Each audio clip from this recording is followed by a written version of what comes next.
A very lovely Hariom to all the students. Here on the screen is showing a set P trains related problems which I had given you to solve. I hope you guys would had tried to solve these problems your level best. Now it's time to check it out. If Gautam had labored hard, he would have got job. Here you can see if plus subject plus had plus B3, the structure is under. In the trick, I have taught you in the trick. I have taught you in the uses of past perfect tense. If plus subject plus had plus B3. And the second one structure is would have plus B3. तो got is V3 have would. आगे आपको दिखाई पड़ रही है एक structure would have plus V3. Would have और V3 यानी गेट का V3 गॉट. और शुरुआत में आपको स्ट्रक्चर देखने को मिल रही है if plus subject plus had plus V3.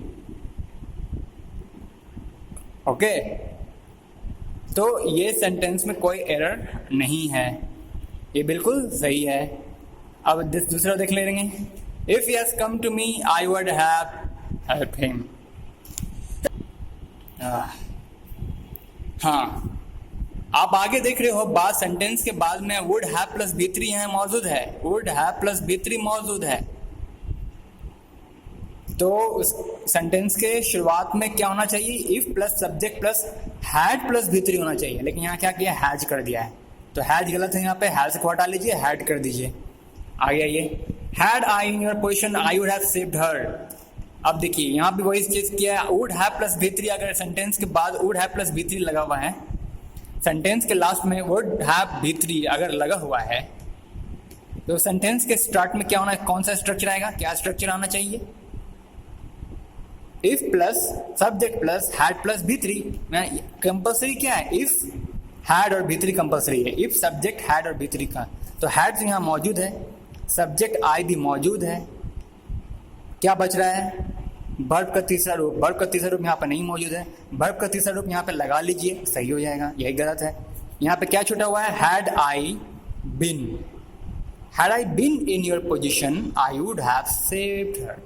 यदि मैं तुम्हारे जगह पर हो चुका था, यदि मैं तुम्हारे जगह पर हो चुका था, तो मैं तुमको बचा लिया होता. इसका मतलब समझ रहे हैं? Had I been in your position, I would saved her. मैं उसे बचा लिया होता. यदि मैं तुम्हारे स्थान पर होता ना, तो मैं उसे बचा लिया होता. इसका मतलब क्या होता? देखिए इधर पास्ट परफेक्ट है और ये प्रेजेंट है. हैव सेव्ड प्रेजेंट है और ये वुड क्या बता रहा है? संभावना को जाहिर कर रहा है. वुड यहाँ पे केवल संभावना, पॉसिबिलिटी को यहाँ पे मॉडल्स लगा हुआ है. ये वुड यहाँ मॉडल्स है. ये वुड क्या है? ऐसे मॉडल्स है. You would have got, would have help him, would have saved. ये मॉडल्स है. ये मॉडल्स ये पॉसिबिलिटी को शो कर रहा है कि ऐसा हो ही जाता अगर यदि तुम आज से 2-3 साल पहले खूब जमकर मेहनत कर चुके होते. यदि आज से 2-3 साल पहले तुम खूब जमकर मेहनत पढ़ाई लिखाई कर चुके होते, तो आज तुम पास कर गए होते.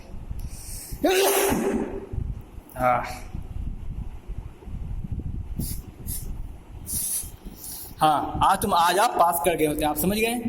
देखिए इफ गौतम हैड लेबर्ड हार्ड, यानी कि ये पास्ट परफेक्ट में है, यानी कि भूतकाल में. यदि आज से 2-3 वर्ष पहले की बात है, पहले की बात को वो आदमी कह रहा है, गौतम के बारे में कह रहा है कि अगर आज से 4 वर्ष पहले या 5 साल पहले या फिर 2 वर्ष पहले या फिर बचपन में गौतम पढ़ाई लिखाई में खूब दिलो जान से पढ़ाई लिखाई किया होता, मन लगा कर मेहनत करके खूब पढ़ाई लिखाई अच्छे से मेहनत किया होता, या फिर कहेंगे कर चुका होता, क्योंकि पास्ट परफेक्ट है ना. 4 साल पहले गौतम यदि पढ़ाई लिखाई कर चुका होता, परिश्रम कर चुका होता, तो वह आज इस नौकरी को प्राप्त कर लिया होता. समझ में? तो ये अब वो पास्ट काल की अनफुलफिल्ड यानी कि भूतकाल की अनफुलफिल्ड कंडीशन है यहाँ पे. मैंने आपको बताया था वर्तमान काल की अनफुलफिल्ड विश कंडीशन डिजायर को व्यक्त करने के लिए इफ एज इफ आई के बाद पास्ट इंडेफिनिट लगाया जाता है, और भूतकाल के अनफुलफिल्ड कंडीशन डिजायर विश आदि को व्यक्त करने के लिए पास्ट परफेक्ट टेंस इज लगाया जाता है इफ के बाद, एज इफ के बाद या आई के बाद पास्ट परफेक्ट लगाया जाता है। तो यहाँ पर गौतम के भूतकाल में जो उसके लिए कंडीशन थे, जो शर्तें थीं, जो गौतम के लिए 4 साल पहले लागू थी, जरूरी थी, वो अनफुलफिल्ड रहा ना। क्या कंडीशन था कि गौतम को जमकर मेहनत करना चाहिए था, गौतम को 4 साल पहले खूब परिश्रम करना था। ये गौतम को आज फ्यूचर में नौकरी प्राप्त करने के लिए उसके लिए एक बहुत ही ज़रूरी अनिवार्य शर्त थी जो उसे फुलफिल करनी थी 4 साल पहले, वो नहीं किया।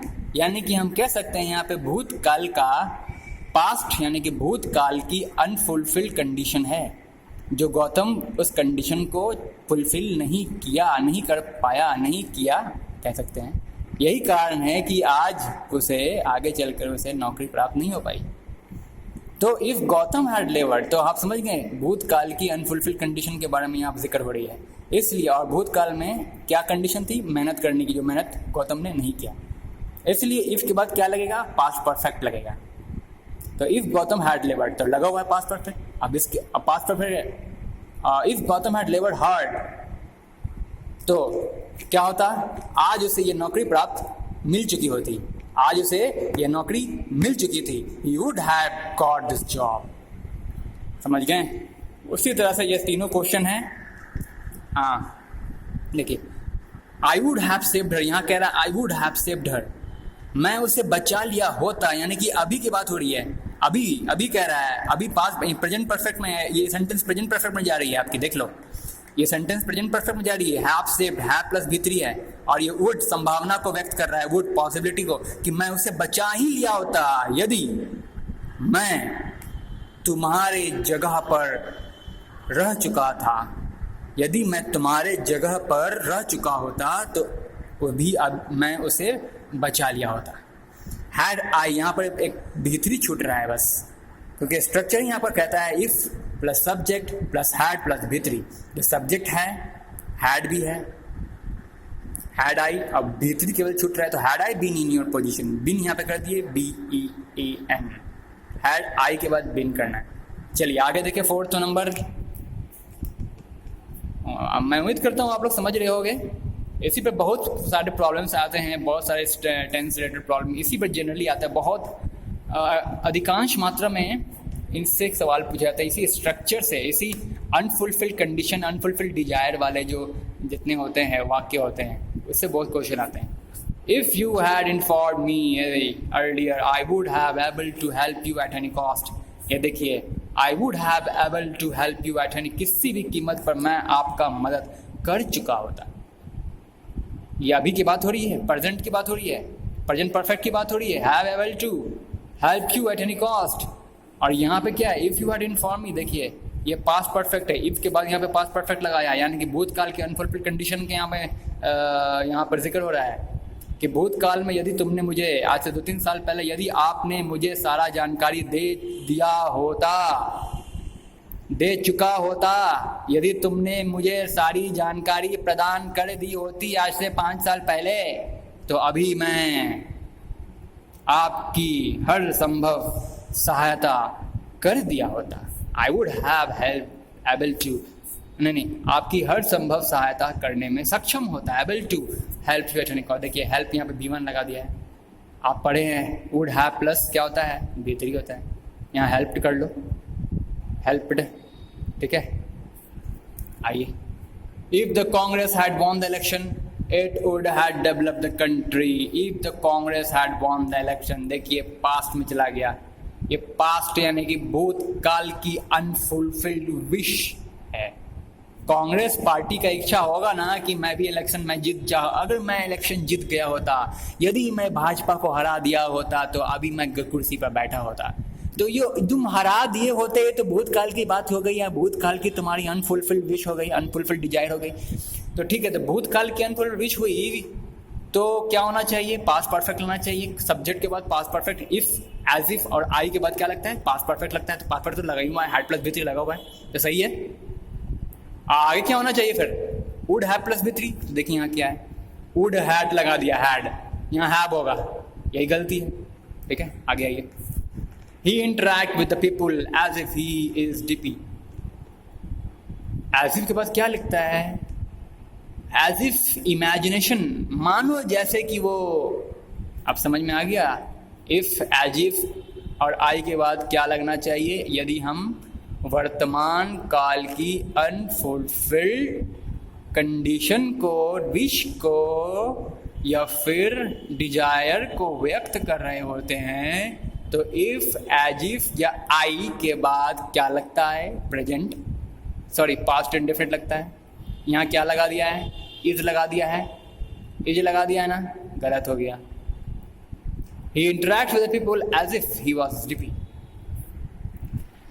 मानो जैसे कि वह डिप्पी हो गया, वो डिप्पी, जैसे बुड़बक हो गया, दूसरों से ऐसा करके व्यवहार कर रहा है, बातचीत कर रहा है, मानो जैसे कि वह एक डिप्पी है। डिप्पी मतलब बुड़बक टाइप का इंसान है क्या, तो एज इफ ही वॉज डिप्पी कर देंगे,